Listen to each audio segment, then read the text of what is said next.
Chugayev Air Base, Soviet Far East, September 6, 1976, 12:50 p.m. A Soviet pilot climbs into the most feared aircraft on the planet, buckles his harness, and waits for clearance. The MiG-25 Foxbat beneath him weighs over 20 tons. Its twin engines can push it past Mach 3. At altitude, nothing in the Western world can catch it. NATO has spent a decade trying to understand what it's truly capable of. The Americans built an entirely new fighter jet just to counter it.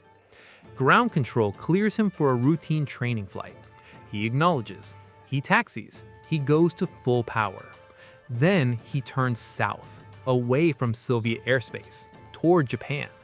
His name is Viktor Ivanovich Belenko. He is 29 years old, first lieutenant, 513th Fighter Interceptor Regiment, one of the most skilled pilots on the base. He has been planning this moment for 2 years, and the Soviet Union has no idea it just lost its most secret aircraft. Viktor Belenko did not grow up wanting to betray anyone. He grew up wanting to fly. Born in 1947 in Nalchik, raised by his grandmother after his parents separated, he was nobody's son, nobody's protege.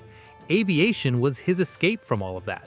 He was talented enough to qualify on the MiG-21, then the MiG-17, and eventually the MiG-25, the crown jewel of Soviet air defense. The aircraft the Kremlin held up as proof of technological superiority over the West. The problem was that Viktor Belenko had started looking too closely at the crown.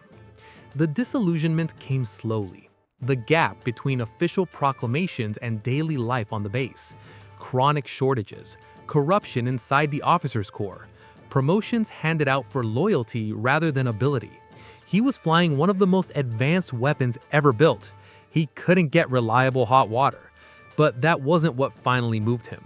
What moved him was the aircraft itself. The MiG-25 had terrified Western air forces since the mid-1960s. When reconnaissance photographs first revealed it, NATO planners went into something close to panic. The United States spent billions developing the F-15 Eagle specifically to counter the Foxbat.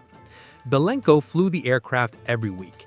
He knew its limitations the way a surgeon knows a patient. The MiG-25 was a sprinter, designed for one purpose: intercepting high-altitude American bombers and reconnaissance aircraft. It was not a dogfighter. Its turning radius was enormous. At low altitude, it bled fuel at a catastrophic rate. He started thinking about what the truth might be worth. Not for money. Viktor Belenko was not built that way. For something more dangerous. The need to expose a lie that had reshaped the entire Cold War. He studied the problem for 2 years, the way a navigator studies a chart before a difficult crossing. The Soviet Far East air defense network was dense. Radar installations covered the coastline. Any deviation from a filed flight plan triggered immediate contact from ground control. An unauthorized turn over Soviet territory would be noticed within minutes.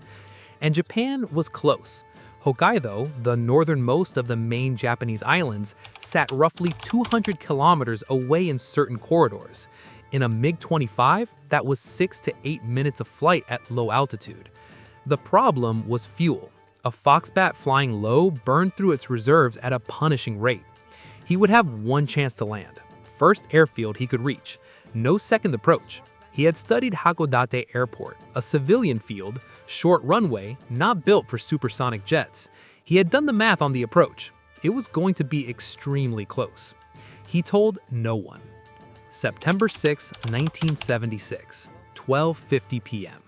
He leveled off after takeoff. Then he pushed the nose down, dropping below the altitude where the radar net was thickest, and turned south. Ground control called. He answered normally, nothing unusual in his voice. He had practiced his composure the same way he had practiced a route. He crossed the Soviet coastline. Below him, the Sea of Japan. Ground control called again. He didn't answer. Back at Chugayev, controllers watched his radar return south of the established training corridor. No distress call, no malfunction alert. He had simply gone quiet and disappeared. It took several minutes before someone used the word defection. 2 Soviet interceptors were scrambled. They never found him. He was already in Japanese airspace, coming down fast toward Hokkaido, fuel gauges dropping toward the limit of what the math allowed. Hakodate Airport had no warning whatsoever. Civilian controllers saw military aircraft appear without a transponder signal, without radio contact, traveling at a speed that made no sense for the airspace. He was on the ground within minutes, the aircraft rolling hard down a civilian runway, trailing a braking parachute, scattering ground crew. The MiG-25 came to a stop. Viktor Belenko climbed out with his hands visible. He announced that he wished to defect to the United States. The Soviet response was instantaneous. Moscow demanded the immediate return of both the pilot and the aircraft. The diplomatic language was controlled. The internal reaction was not. A top-secret frontline interceptor, fully fueled, fully intact, undemolished, was sitting on a runway in Japan. Every system, every classified component, the radar, the engines, the weapons interface, the avionics, all of it available for inspection by Japanese and American engineers. Teams arrived within days. What followed over the next 6 weeks was one of the most consequential technical intelligence operations of the entire Cold War. The MiG-25 was disassembled component by component, every part photographed, measured, and tested under strict time pressure, because Japan had agreed to return the aircraft and Moscow was counting the days. What they found inside changed everything. The Foxbat's engines were remarkable. Its airframe was purpose-built and effective. It did exactly what it was designed to do. But the avionics told a completely different story. The onboard radar ran on vacuum tube technology, not transistors, not integrated circuits. Vacuum tubes, the same technology the West had moved beyond a decade earlier. The choice was actually deliberate. Vacuum tubes survived nuclear electromagnetic pulses better than solid-state components, revealing the exact threat environment Soviet engineers had designed for. But it also meant the electronics were heavier, less precise, and far less capable in conventional air combat than NATO had spent a decade assuming. The F-15 Eagle had been built around the threat that was real in some dimensions and almost entirely mythologized in others. One pilot, one afternoon, 6 weeks of disassembly, and the foundational assumption of Western air power strategy quietly collapsed. The aircraft was returned to the Soviet Union in November 1976, transported in crates. Several components were never successfully accounted for. Hakodate Airport's runway had been damaged on landing. Japan submitted a repair bill. The Soviets paid it. Moscow's damage assessment ran for years. The MiG-25's operational protocols were completely rebuilt. Self-destruct systems were installed or upgraded across the frontline fleet to prevent exactly this outcome. Pilot selection and security screening was restructured. Several officers at Chugayevka lost their careers permanently. Programs that had relied on Western ignorance of the Foxbat's limitations had to be redesigned from scratch. The aircraft itself was eventually replaced by the MiG-31, a redesign that incorporated direct lessons from what Belenko's defection had exposed. The Soviet military built a new aircraft, in part to fix the vulnerabilities that one of its own pilots had handed to the enemy. Think about that. One man, one flight, 6 minutes over the Sea of Japan, and the Soviet Air Defense Forces spent the next decade rebuilding around the damage.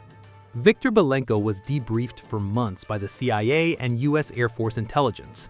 He was given asylum, a new identity, and eventually American citizenship. He wrote a book. He gave lectures. He became, and carefully managed appearances, a window into what the Cold War looked like from the other side of the instrument panel. The KGB never stopped looking. He moved frequently, changed routines, trusted almost no one. In the Soviet Union, a death sentence issued in absentia does not carry an expiration date.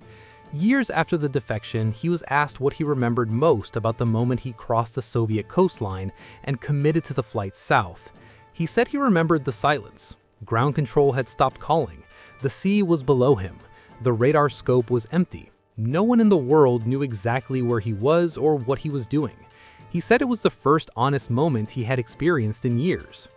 The MiG-25 that landed at Hakodate Airport on September 6, 1976, is today partially displayed at a Japanese air base museum. The F-15 Eagle, the aircraft America built in fear of the Foxbat, has never been shot down in air-to-air combat across nearly 5 decades of use. Whether that record belongs to the F-15's design or to the intelligence one disillusioned Soviet pilot delivered on a September afternoon is a question that defense historians still argue about.